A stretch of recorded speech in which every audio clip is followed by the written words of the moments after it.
Good evening and welcome to Thanksgiving Tips and Tricks. I'm Keith Thibualt from FRC Media.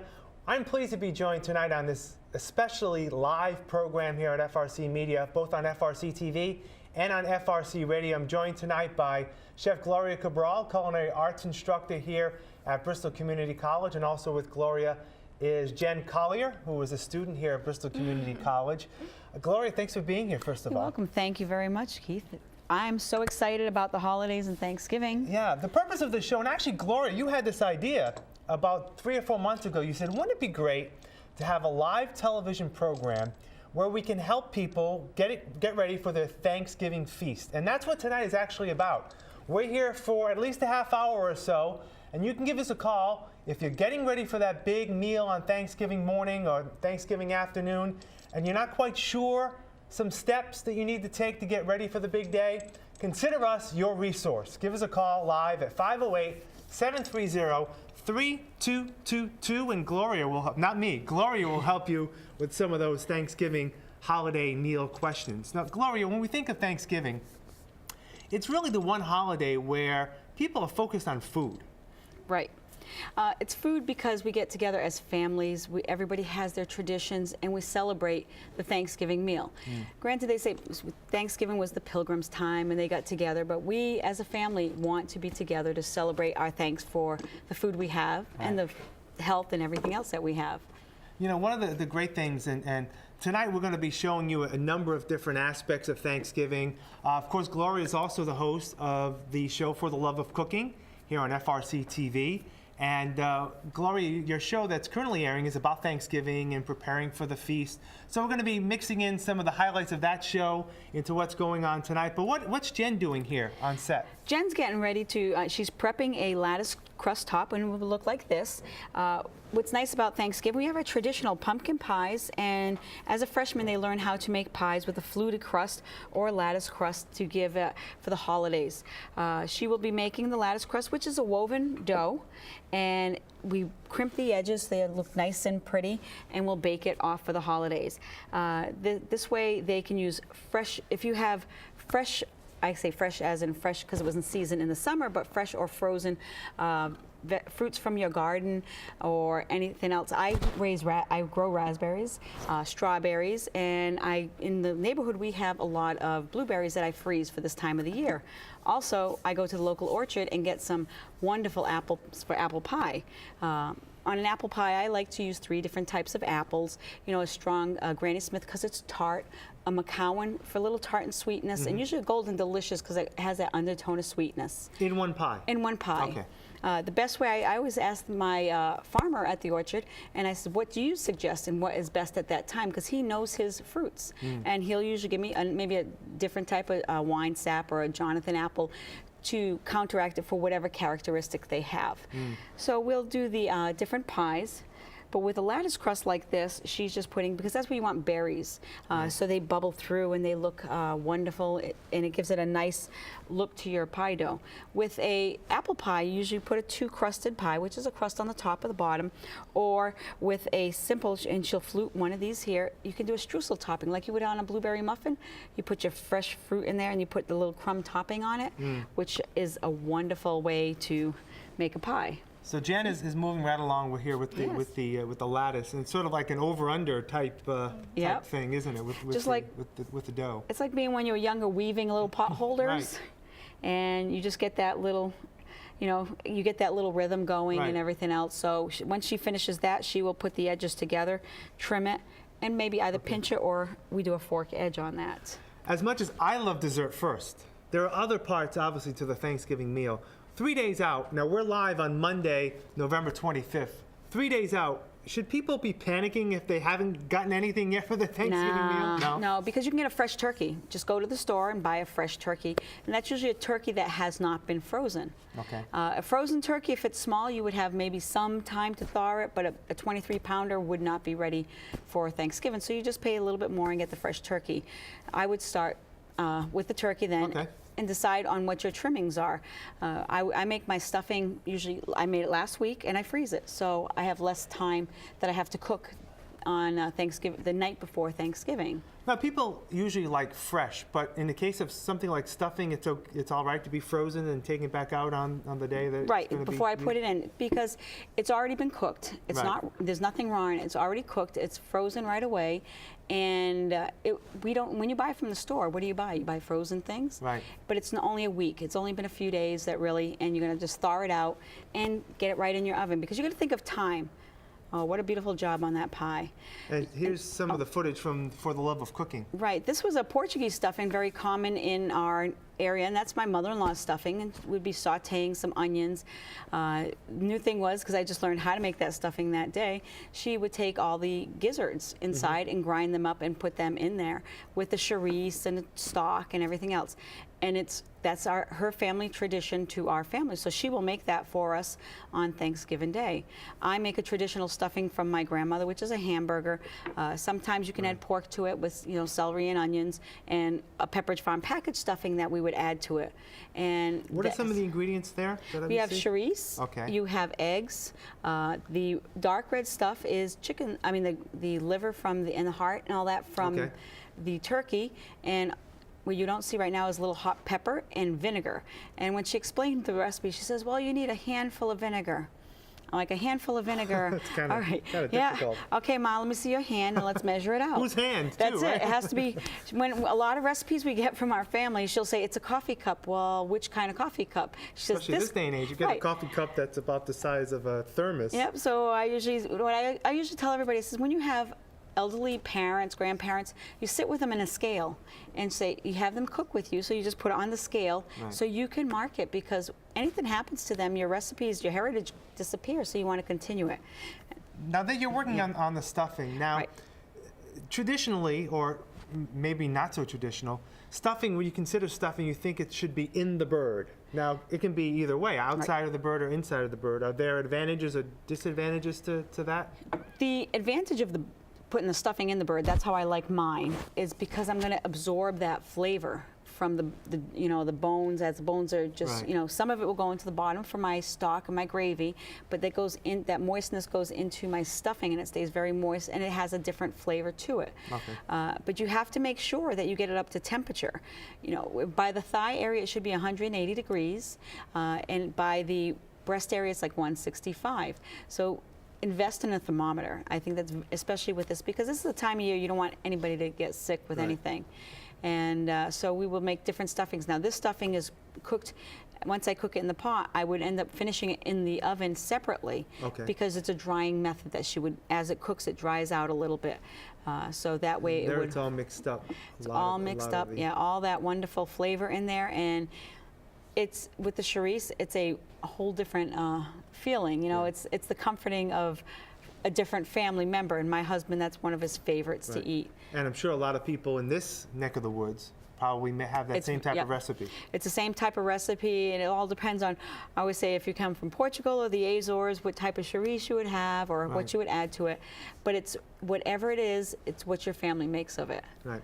Again, we're here for you tonight. Gloria is going to be talking about some other methods of cooking the Thanksgiving meal, but we're here for you tonight. You can give us a call live right now. It is a little after 6 o'clock on Monday, November 25th. Give us a call at 508-730-3222 if you have a burning question either about the Thanksgiving meal, or maybe you're new to the experience this year and you're cooking Thanksgiving for the first time and you have some questions for Gloria. Please send them our way right now, 508-730-3222. And now, Gloria, we are, that's the star of the show, this Tom Turkey. Yes, I just took them out of a brine. Usually for 24 hours before I put my turkey in the oven, I put it in a cooler with ice water so it stays safety, sanitation, and I will fill it with sugar and salt. And some people will put different types of herbs.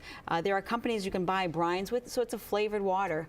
I usually try using a little brown sugar and white sugar because it will enhance the flavor and also cleans out the bird. I always tell everybody, before you stuff a bird, make sure you take out all the parts. Right. Many times people say, oh, it's my first turkey, and what am I doing?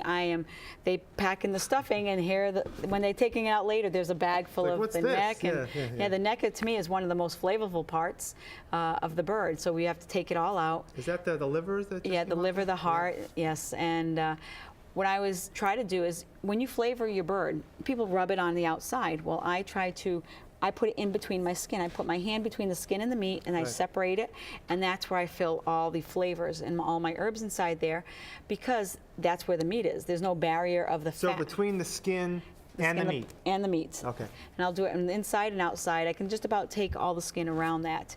And you want the flavor right on there. And when I prep it, like all my other things like the neck, I put in the bottom because that goes great for my stock. Right. When I cook my bird, I flip it upside down. And what I wanted to do, because I'm not doing the Norman Rockwell bird at the table, we serve it in platters because we have about 15 people. So by turning it upside down on a rack, you have all your fat is in your thigh. So it's slowly going into your breast meat, and it's keeping it moist.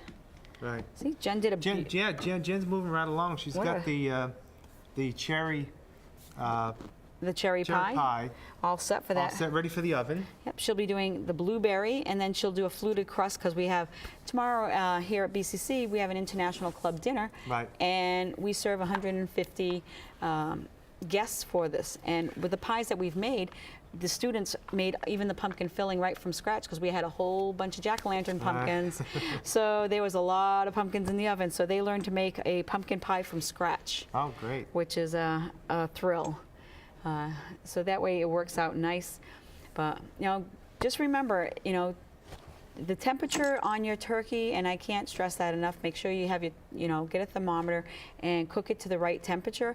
It's better a little overcooked than undercooked. But, the whole part of it is having a nice time with your family and your friends. So you try to make it as less stress as you can. Now, is there all ovens may vary, I'm sure, but what is there a set, based on how much per pound, at what temperature? By and large, is there sort of a there's a lot. There's not a hard and fast. It all depends on how it varies from oven to oven, but it varies from your cooking skill. If you go to like Butterball Hotline, and all week long, if you have any questions, especially the night before, they're open 24 hours. We will put their number online later. They will have specific guidelines for you. I cook what I call low and slow. So I cook it anywhere from 12 to 18 hours, depending on how big my bird is, and at 200 degrees. Oh wow, that is low. Low and slow, but because what it does, it doesn't evaporate the moisture, all the water inside, so it takes a longer time to cook, but it makes for a much tenderer bird. But again, I make sure my temperature is done. When I take it out, it sits for another half an hour or so, because what it's going to do is keep cooking till it starts cooling down. So they call that carryover cooking. So I don't want to overcook my bird, but that's a different way. Some recipes will say start high, like 425 for an hour, depending on the size of your bird, and then bring it down to 350. Some will keep it at 350. So you have to know your cooking skills. If you're very new at this, I would look on this. Even the package will tell you keep it around 350, and then keep a thermometer, attached to it, and check it as you're going along. Now you had mentioned it's better to overcook than undercook, but is there also the chance that the meat may be a little dry? And I agree with you. I'd rather have something overcooked than to get people sick if it's undercooked.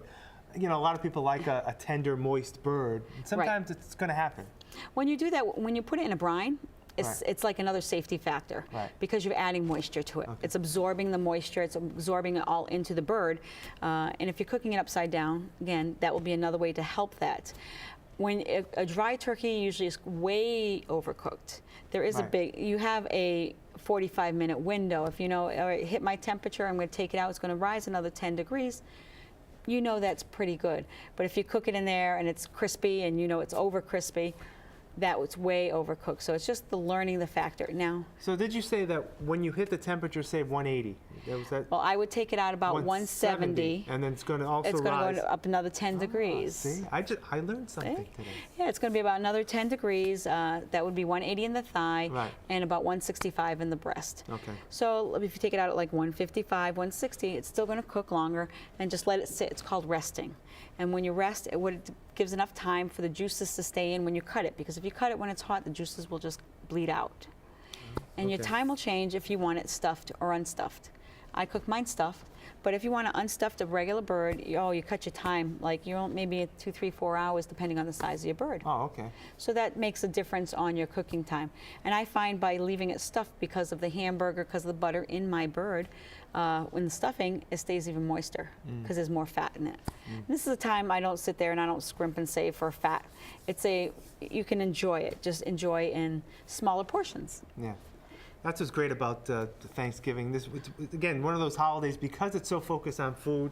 You know, I know in my house we try to eat healthy, but Thanksgiving and holidays, that goes out the window. Right. There's special times. It's more important to be with your family, be with your friends, and have that time, because we're in such a busy season here, getting ready for the holidays. Everybody's looking to go shopping on Thanksgiving, which is a no-no. Don't get me going. And they have Black Friday and all these things to do. This is a time to relax, regenerate your batteries, and enjoy each other's company. And then take the nap when. Oh yeah. Is that real? Is that through the tryptophan? Is that really? It is, but most of it is if you're eating a lot.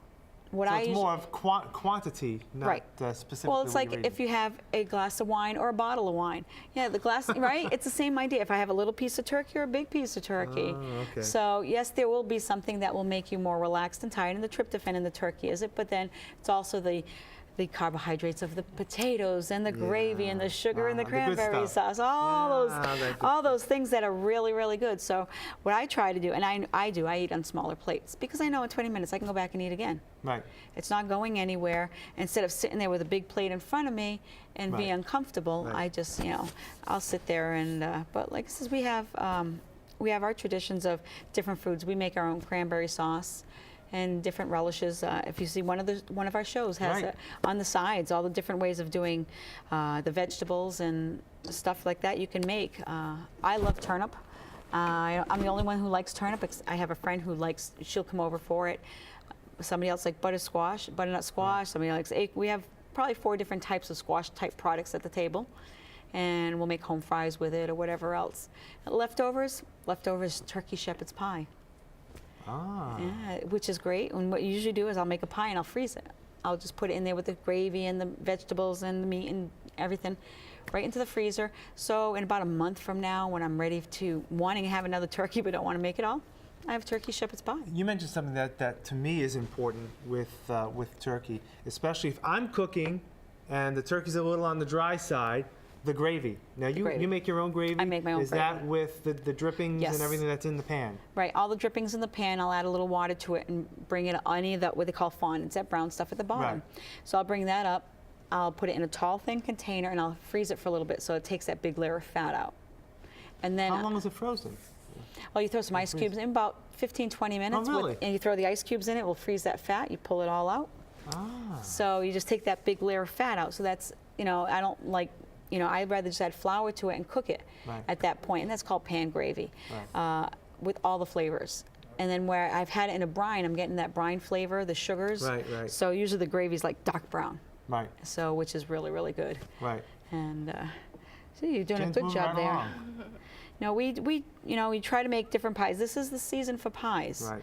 Again, planning ahead. I could have these pies in the freezer and not baked, and then just the night before, while I'm doing something else, I could be baking off my pies, and that's what I will be doing, baking off my pre-prepared pies, and then bake them so the oven, the house is warm, it's already starting to smell good and everything else, and to get ready, because we eat usually all day long. It's not just the Thanksgiving meal, it's the breakfast before, the Macy's Day Parade.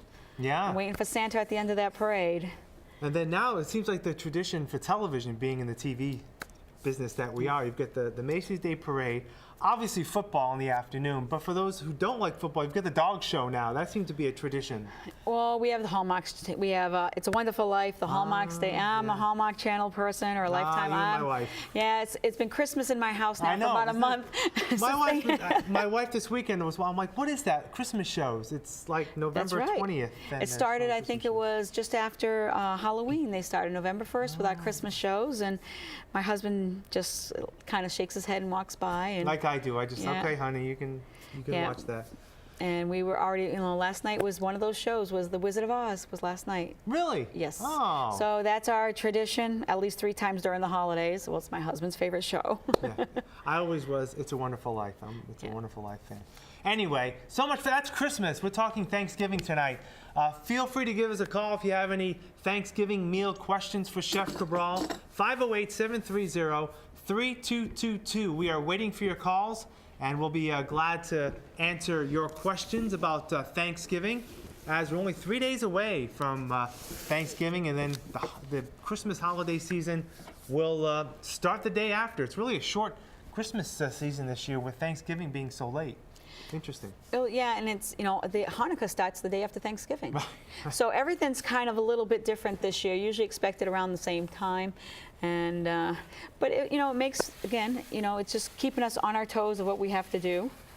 All right, now Jen finished the two pies that are here. Now what is she doing? Starting from scratch? Yeah, this is her dough. She's going to be rolling out, and she'll make the fluted crust, which is the plain crust that will come around here for pumpkin pies. For a pumpkin pie, okay. Yeah, it could be a pumpkin pie, it could be a lemon pie, whatever you would like to put in it. Sometimes I'll use butternut squash.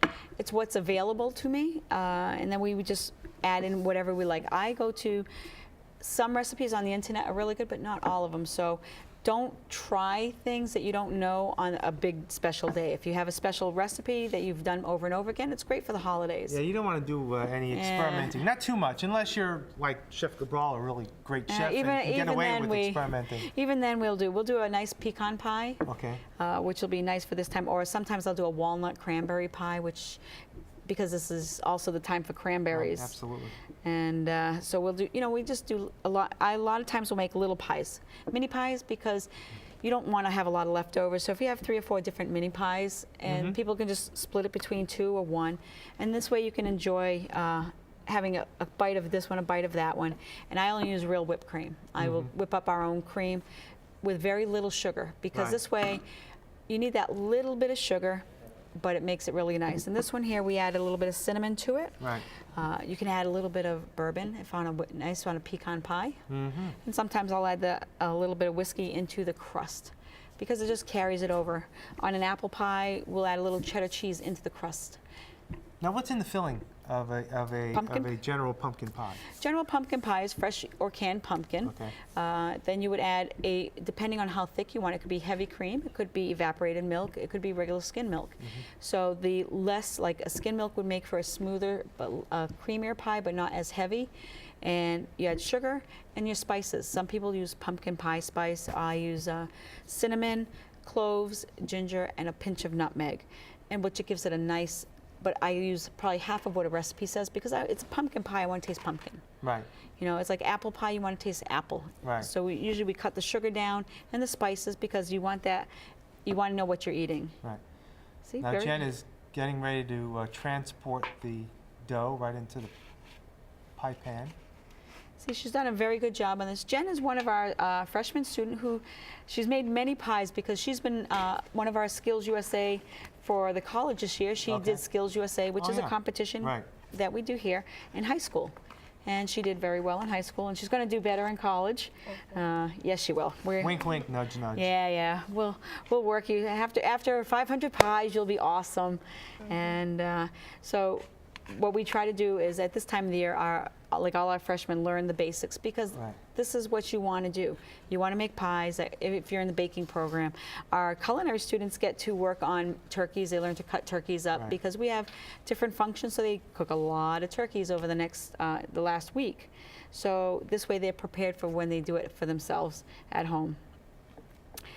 What's important is you keep your crust cold, but not too cold that you can work with, because you want it to have a nice layering and fluffiness to it, and that comes when you bake it. See? But now, when you're brining your turkey, we'll go back to brining turkeys. Yeah, go back to the turkey. Right, the turkeys are, what's nice about brining a turkey is making it your own flavor to yourself. What you like to do. Some people love the herb rosemary, sage, which is very common. The Italian version of it, like this is rosemary, sage, and thyme, are very Italian. That goes great in the brine. And like I said, ice cold water, and you put your turkey in it.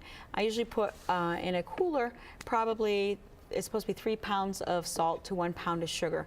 But where I like sweetness, I reverse it. I put 1 pound of sugar to 3 pounds of salt. And it gives my gravy a deeper color because of the sugar from that. We'll go through many different types. Like I said, we've bought some pre-made brines, and you look for them on the different internet websites. Go to reputable ones. There we go. Oh, there you go. Reputable sites, and they'll show you. And here I have, I think, How big is cinnamon that sticks. turkey? That one is about a 18 or 19 pound turkey. Okay. What I try to look for when I buy a turkey is a big breast and short legs, because that means if it has short legs and really wide, that means there's more meat on the breast. Okay. When you get those long-legged birds, that means they've been walking around a little too much. You know, we like those short little leg person. You know, we like What that. about the lazy birds? I like those, yeah, the lazy ones, the little, the little chubby ones, because that will give me more money for, more value for my money on that. In my house, the little tips, the winglets that people don't usually use, Right. my brother loves the little winglets, and I eat the middle piece, and we're all good. Yeah. My mother-in-law likes what they call the parson's nose, the last part over the fence, the little tail. Ah. And in our house, there's a few people who like to do that. Dark meat is one of the ones they're not too, that's the last to go, so that's where I stick in the turkey pie. They don't notice it as much in turkey Right. soup. Right, right. And we'll make, with the bones and everything else, we'll make turkey soup, which just throw it on while you're eating. The bones are in the pot, Right. boiling away. By the time you stop eating, you shut it, cool it. Voila, throw some rice in it. There you go. You're Leftover ready to veggies, you're all set. And you can freeze that for another time or use it, to have it on another go. meal. So right now that bird is stuffed. Yep. Correct. Yes. And I see a brown paper bag. Yes, my grandmother always put the birds in a brown paper bag. And what that does, it absorbs the fat. So Makes sense. it'll have a slit in the bottom, so the water will drain out and all the stock will drain out. Okay. But the fat is being absorbed into the brown paper bag. It's also, I never baste it because it tends to tent it all in, and it keeps the moisture in, and it does all the basting, so I get a nice golden brown turkey. So you put the bird, I'm sure we're going to see this, Yes. you're going to put the bird right in the bag and then Right you're in going the to cut a bag. slit on the bottom? Is that what When you I do? get it into the container, I just poke little holes Okay. in the bottom so it just drains out, because what happens to if I cut the holes too big, I will end up losing the stuffing and everything else. That was a big bird. Usually at home when I cook them, they're about 23, 24 pounds because I have a big family, and Right. I'm a turkey sandwich person. Oh, yeah. We love to make turkey sandwiches and all the leftovers with that. So sometimes at that point it can be a two-person bagger. Yeah, this is a struggle right here with this bird. And it's a struggle for me because you figure if it's an 18-pound bird like there, get in and then you there. add another 10 pounds of stuffing, Right. there you go. You get to, Yeah, that's and you make sure it's a fresh bag that I was hasn't gonna been say- used. I was Yeah. gonna say, you don't want it to fall through the bottom there. Right, and those bags are pretty sturdy, and I always make sure, because they worry about the the coloring on it. And the coloring is food coloring because it's biodegradable bags, Right. so it's not dangerous to anybody. Okay. But I always ask, for clean bags when I go to them. I don't explain to the bagger because they're like, "What do you mean?" But but they give me clean bags, and there are many. Well, we're talking about stuffing. Yeah, you're putting more in there now. Right. Now you also, I think at this point, you actually, you said you flip the bird Yep, upside it's down. upside down That now. is upside down. That is there. upside down. Okay. And then we'll seal the bag and put them on a rack. So the rack will keep them off the bottom of a pan. It'll drain, the little bit of the stock will drain underneath, and then we just have to pick it up from the rack so it's not Right. sitting in water, Right. which works out very well. You can try different stuffings, but like it says, on your Thanksgiving, whatever you use, always make yours. And if you want to try a new one, because there's people use chestnuts, because this is chestnut season. Right. Make a chestnut oyster stuffings, which is a little different. Like I said, a traditional Portuguese, a rice stuffing. I talked to a gentleman today who uses collard greens, because he comes from the South. Right. And so he says he puts collard greens, Italian sausage, and mashed potatoes in his stuffing. I said, well, that sounds interesting. Yeah. But that's traditional to where he is from. Jen did a great see, job with that. Beautiful pie job. shell. Beautiful job. So we'll have a few pies for tomorrow I think we have about 15 or 16 pies, at least, and on top of cookies to make. And we keep our students busy here all the time, because even though we're a school, we teach you that's the constant practice of making things, and that's how you become more proficient. And we're very proud of our students around here. One last opportunity to join us on the show live, 508-730-3222. If you have any burning questions for Chef Cabral as we get set for Thanksgiving 2013. Now, in terms of your routine, you've already mentioned that you sort of go through stages. You do things like some of the things you freeze ahead of time. Normally, when do you start you know, pulling things out of the freezer, getting ready for cooking on Thanksgiving Day? Usually, like tonight, I'll pull my stuffing out, which is Okay. Monday night. Really? So Okay. tomorrow it'll be still soft. It won't be soft, but it's still a little frozen. But I can stuff it still semi-frozen because it's cold, and it will take its time to cook because where it's a long time. My turkey's been out since Thursday, so it takes a week for because it's so big. But the breast, because I also cook a side So breast. you had a frozen bird? Yeah, I buy a Okay, frozen bird. okay. And then I bought also a breast, a hotel breast on top of that. Okay. And that came out yesterday. So you plan it accordingly. My pies, I go right from freezer to oven. I don't let Okay. them thaw. So we let them go right in there. The night before, I will prep all my vegetables. I put them in cold water, so all my potatoes will be cut. Okay. All my turnips and squash and everything will be done. My cranberry sauce is already made because I jar those. Right. And so this way, and I do buy soft rolls.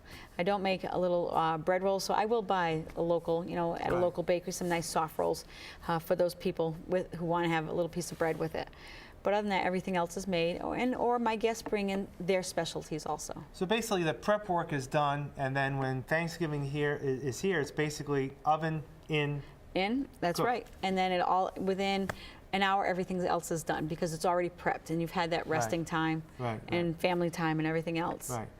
And you know, we're looking forward to a wonderful and busy Thanksgiving. And I know Jen will be busy. Yes, I know. Yeah, she'll be making pies at home. She's getting the practice here, and she's got a job at home. That's it.